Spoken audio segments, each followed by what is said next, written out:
हाँ, इस virus borne disease की श्रृंखला में हम आज आपको जिस वायरस के बारे में बताएंगे वो है एक्वायर्ड इम्यूनो डिफिशियंसी सिंड्रोम।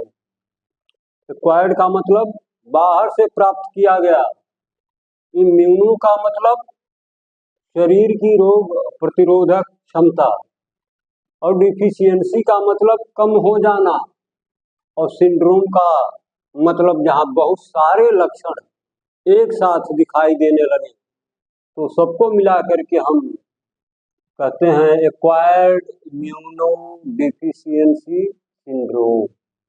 यानी जो हमारी इम्यून सिस्टम में दो आप जानते हैं, एक होता है इनेट और एक होता है एक्वायर्ड। जो एक्वायर्ड है उसकी कमी हो जाए तो बहुत सारे लक्षण एक साथ दिखाई देने लगते हैं और व्यक्ति की लाइफ डेंजर जोन में चली जाती है। इसको हम कहते हैं, यह एक घातक वायरस बीमारी है, एड्स। इसके कारण में बताया गया ह्यूमन इम्यूनो डिफिशियंसी वायरस। वह वायरस जो ह्यूमन की, मनुष्य की जो इम्यून कैपेसिटी है, क्षमता है, उसको कम कर दे, ऐसे वायरस को कहते हैं ह्यूमन इम्यूनो डिफिशियंसी वायरस। वे वायरस जो मनुष्य की, व्यक्ति की इम्यून पावर को, इम्यून रोग प्रतिरोधक क्षमता को कम कर देते हैं, उसी को डैमेज करते हैं।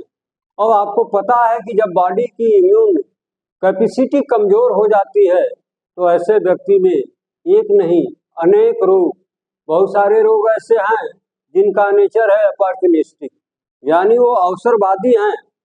जैसे ही वो मौके की तलाश में होते हैं, जैसे ही आपके बॉडी की इम्यून कैपेसिटी कम होती है, क्षमता कम होती है, फिर वो बॉडी में को अटैक करते हैं और बॉडी को इन्फेक्ट करते हैं।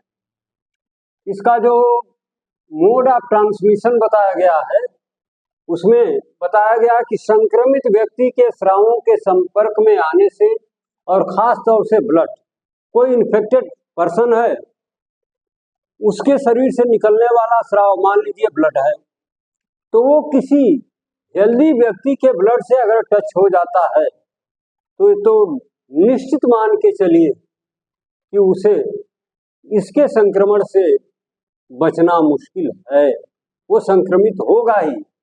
तो कैसे, जैसे कोई हेल्दी व्यक्ति है, उसके बॉडी में कहीं कट है, कहीं इंजरी है, कहीं डैमेज है, कहीं लेसरेटिव वुंड है, या इस तरह का कोई ओपनिंग है, कोई जगह है जिसके द्वारा किसी इन्फेक्टेड पर्सन का ब्लड उसके ब्लड के टच में पहुंचता हो, तो ये मुख्य रूप से इसके फैलने का जो कारण है यही। फिर जो दूसरा कारण बताया गया है संक्रमित ब्लड ट्रांसफ्यूजन।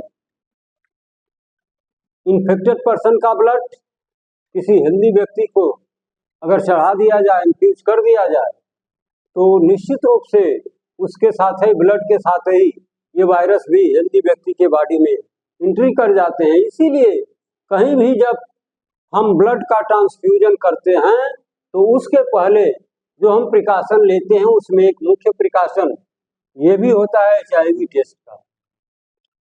HIV टेस्ट करने के बाद ही ब्लड को ट्रांसफ्यूज करना चाहिए, अन्यथा वो रेसिपिएंट इस बीमारी का शिकार हो सकता है। जो तीसरा कारण बताया गया संक्रमित नीडल्स के प्रयोग से। कोई इन्फेक्टेड पर्सन है, उसको इंजेक्शन लगा दिया गया, फिर उसी नीडल को, उसी यूज्ड नीडल को हम जब किसी दूसरे हेल्दी व्यक्ति को यूज करेंगे तो निश्चित रूप से ये संक्रमण उसके बॉडी में चला जाएगा और वो व्यक्ति इसके संक्रमण से बच नहीं पाएगा, संक्रमित हो जाएगा। फिर जो चौथा उपाय कारण बताया गया वो है गर्भावस्था में माता से गर्भस्थ शिशु में, यानी इंट्रायूटेराइन लाइफ को खतरा होता है। अगर इन्फेक्टेड मदर है, HIV से पीड़ित मदर है, तो चांसेस काफी हैं कि उसके गर्भ में पलने वाला बच्चा भी उसके संक्रमण से बच नहीं पाएगा और वो बड़े आराम से संक्रमित हो जाएगा।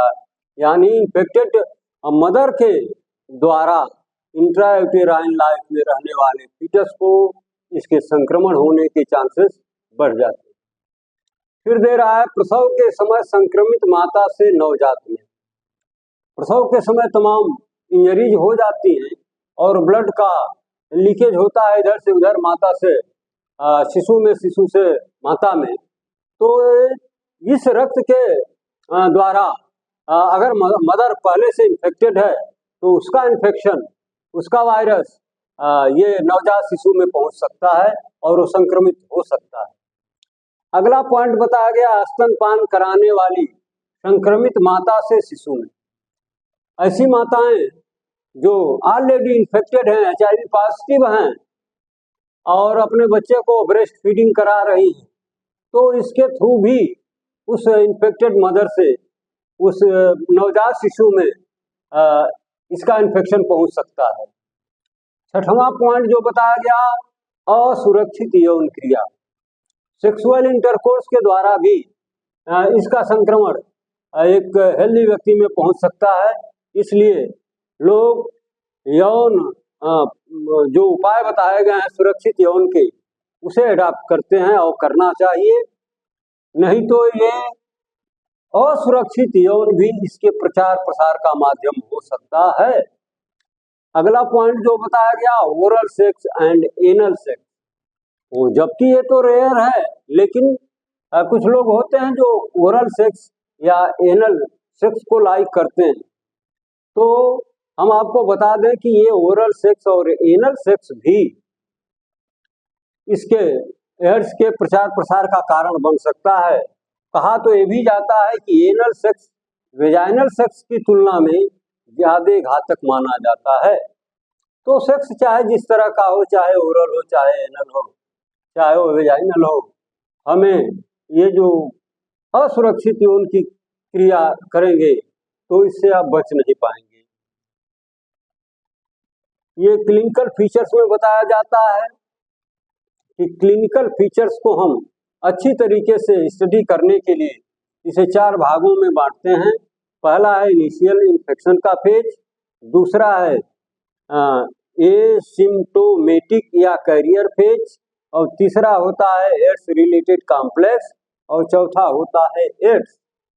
तो इन चारों पॉइंट्स को हम फिर अगले एपिसोड में आपसे चर्चा करेंगे। बाकी इस एपिसोड में यहीं तक।